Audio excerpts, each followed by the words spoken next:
So, I am on my way again.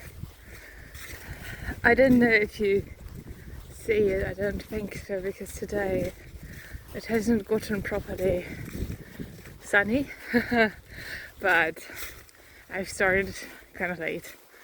I started around noon today, and yeah, now I feel like I have to hurry because I've already wasted half the day lazing around in bed and reading, which is not to say that those are not appropriate activities. It's just that they're not very I don't know, productive. Not that hiking is. Okay, I think I will abandon that thought. So today I drove to Kingston, Königstein, and here I am traipsing up Quell. Actually, I am going to stop first at a cave, the Thieves' Cave. Oh, no thievery ongoing.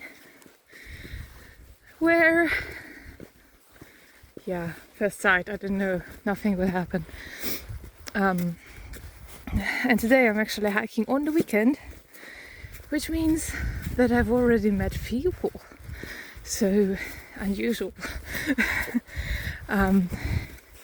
It's the days between the years, the weekends between the years, those are always kind of busy in the woods because everybody hikes. It's, I don't know, my friends do it too. It's kind of traditional. And other people obviously also do it because the woods are so beautiful and quiet, and you need the movement after all those days of feasting. So here we are.